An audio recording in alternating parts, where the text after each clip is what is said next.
ഇതിലേ എനിക്ക് കുറച്ചും കൂടി ഫോക്കസ് ചെയ്ത് നമുക്ക് ഇങ്ങനെ എനിക്ക് കുറച്ചുകൂടി അറിയണമെന്ന് തോന്നിയ ഒരു ഏരിയയാണ് ഈ ആർക്കിടെക്ചറിലുള്ള ഈ ഒരു. അതെ, അത് വളരെ അതും നമ്മൾ മനസ്സിലാക്കേണ്ടതാണ്. അതായത് ആർക്കിടെക്ചറിൽ 3 രീതിയിലുള്ള കാലിഗ്രാഫി സ്റ്റൈലുകൾ കാണാൻ കഴിയും. 3 രീതിയിലുള്ള എപ്പിഗ്രാഫുകൾ. അതിലൊന്ന് റിലീഫ് എന്ന് പറയും, ഒന്ന് എൻഗ്രേവ്ഡ് ആണ്, ഒന്ന് പോളിഷ് ആണ്. ഇപ്പൊ റിലീഫ് എന്ന് പറഞ്ഞാൽ പിന്നെ നമുക്കറിയാം ആർക്കിടെക്ചറിൽ നമ്മൾ ഇപ്പോൾ ഹാഫിസ് ഡൽഹി ഇപ്പൊ പഠിച്ചുകൊണ്ടിരിക്കുന്ന ആൾ, ഡൽഹിയിൽ പഠിച്ചുകൊണ്ടിരിക്കുന്ന ആളാണ്. അപ്പോൾ നേരത്തെ പറഞ്ഞു ഹുമയൂൺ ടോംബി പോയി എന്ന് പറഞ്ഞു. പല സ്ഥലങ്ങളിലും പോകുമ്പോഴൊക്കെ അവിടെ കൊത്തി വെച്ചിട്ടുണ്ടാവും ഈ പിന്നെ ഇൻസ്ക്രിപ്ഷൻസ്. ആ ഇൻസ്ക്രിപ്ഷൻസ് എല്ലാം ഒരേ രീതിയിൽ കൊത്തി വെച്ചിരിക്കുന്നതല്ല, ചിലത് റിലീഫ് ആയിരിക്കാം. റിലീഫ് എന്ന് പറഞ്ഞാൽ പുറത്തേക്ക് ഉന്തി നിൽക്കുന്ന പോലെ നമുക്ക് ഫീൽ ചെയ്യും. ഓക്കെ, അതായത് ഇൻസ്ക്രിപ്ഷൻസ് പുറത്തേക്ക് ഉന്തി നിൽക്കും നമ്മൾ നോക്കുമ്പോൾ. അതായത് പിന്നെ അക്ഷരങ്ങൾ വിസിബിൾ ആയിരിക്കും, കുറെ കൂടി പുറത്തേക്ക് തള്ളി നിൽക്കുന്ന രൂപത്തിലായിരിക്കും റിലീഫിന്റെ രൂപങ്ങൾ ഉണ്ടാവുക. മറ്റൊന്ന് എൻഗ്രേവ്ഡ് ആണ്. എൻഗ്രേവ്ഡ് എന്ന് പറയുമ്പോൾ പിന്നെ നമ്മൾ സാധാരണ മാർബിളിലൊക്കെ കൊത്തി വെക്കുന്നത് പോലെ ഉള്ള ഫീലിംഗ് ആയിരിക്കും ഉണ്ടാവുക. പിന്നെ ഒന്ന് പോളിഷാണ്. പോളിഷ് എന്ന് പറഞ്ഞാൽ മാർബിളിലോ ഗ്രാനൈറ്റിലോ ഒക്കെയാണ് അത്തരം കാലിഗ്രാഫി വർക്കുകൾ നമുക്ക് കാണാൻ കഴിയും. നമ്മൾ താജ്മഹലിലൊക്കെ പോകണമെങ്കിൽ കാണാൻ കഴിയുന്ന പോളിഷ് വർക്കുകളാണ്. കാരണം വളരെ മിനുസമുള്ള പ്രതലത്തിലായിരിക്കും പോളിഷ് വർക്കുകൾ ചെയ്യുക. അപ്പോൾ പിന്നെ ഈ 3 രീതിയിലുമുള്ള പിന്നെ എന്താ പറയുക എപ്പിഗ്രാഫുകൾ, ഇൻസ്ക്രിപ്ഷൻസ് നമുക്ക് എവിടെ കാണാൻ കഴിയും? ദില്ലിയിൽ കാണാൻ കഴിയും. ഇപ്പോൾ നിങ്ങൾ മെഹ്റോളി പോകുമ്പോൾ മെഹ്റോളിയിലുള്ള ഒരുപാട് പള്ളികളിൽ ആ കോംപ്ലക്സിനുള്ള തൊട്ടടുത്തുള്ള കോംപ്ലക്സിലുള്ള പള്ളികൾ നമുക്കിത് കാണാൻ കഴിയും. അതുപോലെ തന്നെ പിന്നെ എന്താ പറയുക അലായ് ദർവാസ എന്ന് പറയുന്ന അലാവുദ്ദീൻ ഖിൽജിയുടെ ആ ഭാഗത്ത് പോയി കഴിഞ്ഞാൽ നമുക്ക് കാണാൻ കഴിയും.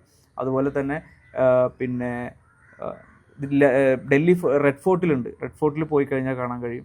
ഇതൊക്കെ എനിക്ക് സംശയം, അതായത് ഈ കല്ലുകളൊക്കെ ഉണ്ടാക്കി ഇങ്ങനെയൊക്കെ കൊത്തുപണിയൊക്കെ കഴിഞ്ഞതിന്റെ ശേഷം അവിടെ ഫിറ്റ് ചെയ്യണം. അതെന്ന് വെച്ചാൽ നമുക്കങ്ങനെ പിന്നെ കൊണ്ടുവന്ന് വെച്ചതാണോ എന്നും നമുക്ക് പ്രത്യേകിച്ച് അങ്ങനെ ഒരു ഉറപ്പൊന്നും പറയാൻ കഴിയില്ല.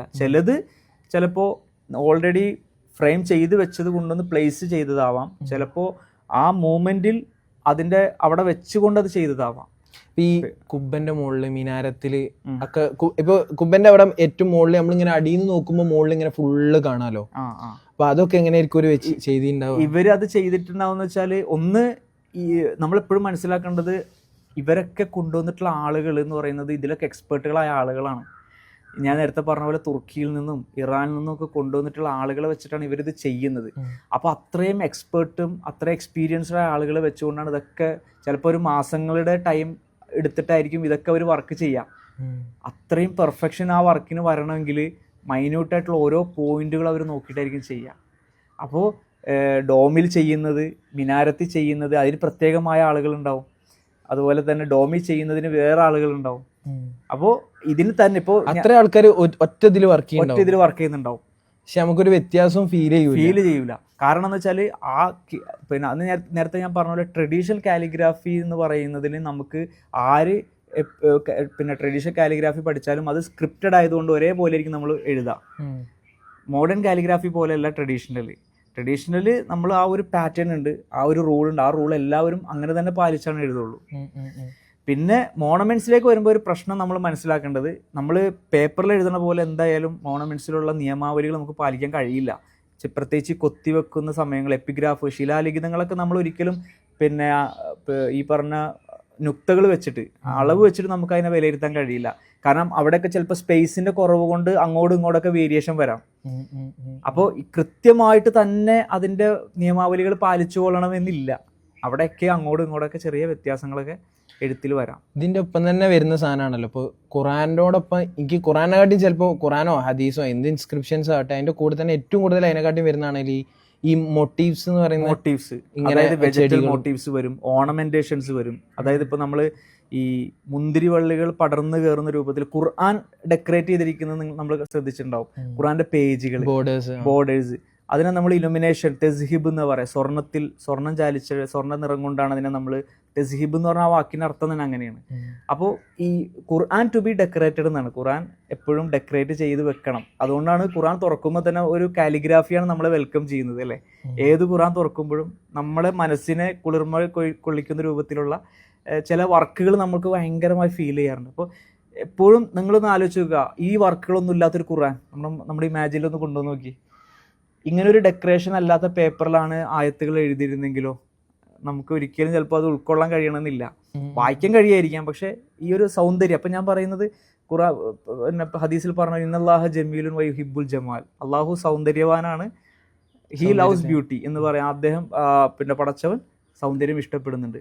അപ്പോൾ ഈ അർത്ഥത്തിൽ ഇസ്ലാം എപ്പോഴും ഒരു ആർട്ടിസ്റ്റിക് ആയിട്ടുള്ള ഒരു എസ്തെറ്റിക് ആയിട്ടുള്ള ഒരു എലമെന്റിനെ എപ്പോഴും പ്രൊമോട്ട് ചെയ്യുന്നുണ്ട്. ഏത് രീതിയിലായാലും നമ്മുടെ ലൈഫിൽ എടുത്ത് നോക്കിക്കഴിഞ്ഞാൽ നമുക്കത് കാണാൻ കഴിയും.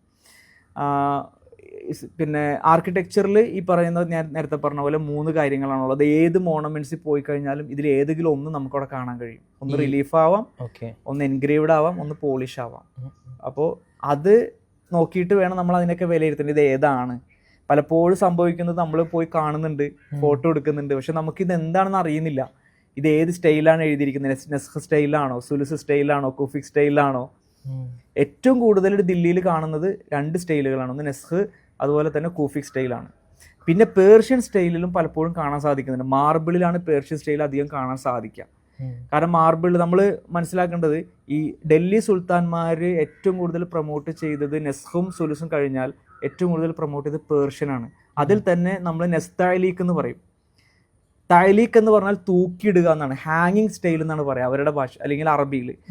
അതിൽ തന്നെ മറ്റൊരു വിഭാഗമാണ് നെസ്താലീക്ക്. അതായത് നെസ്ഹും തായ്ലീക്കും ചേർന്ന് പേർഷ്യക്കാരുണ്ടാക്കിയതാണ്, അല്ലെങ്കിൽ പേർഷ്യൻ കാലിഗ്രാഫിയിൽ ഉണ്ടായിട്ടുള്ള ഒരു എഴുത്ത് ശൈലിയാണ് നെസ്താലീക്ക്. അപ്പോൾ അത് പിന്നെ വളരെ ബ്യൂട്ടിഫുൾ. അതിനെക്കുറിച്ച് പറയുന്നത് പിന്നെ അറബി കാലിഗ്രാഫിയിലെ മണവാട്ടി എന്നാണ് നെസ്താലീക്ക്. അതിനെ വിളിക്കുന്നത് അങ്ങനെയാണ്. കാരണം എന്ന് വെച്ചാൽ അത്ര ബ്യൂട്ടിയാണ് അത് എഴുതുമ്പോൾ. അപ്പം ഇങ്ങനെ ഒരുപാട് ഓരോ ഹത്തിനും ഒരുപാട് പ്രത്യേകതകളുണ്ട്. പക്ഷെ ആ പ്രത്യേകതകൾ മോണമെന്റ്സിലേക്ക് വരുമ്പോൾ ചിലപ്പോൾ ആ ബ്യൂട്ടി നമുക്ക് പേപ്പറിലുള്ളതുപോലെ നമുക്ക് ഫീൽ ചെയ്യണമെന്നില്ല.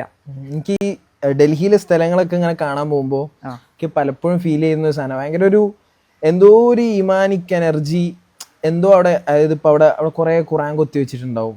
പിന്നെ അവിടുത്തെ ഗാർഡൻസ്, എനിക്ക് ഈ മോണുമെന്റ്സിന്റെ ഒക്കെ ഒപ്പം തന്നെ അതിന്റെ ഒരു പരിസരം ഭയങ്കര റെസ്റ്റിലായിരിക്കുമല്ലോ അത് ഒക്കെ വെച്ചിട്ടുള്ളത്.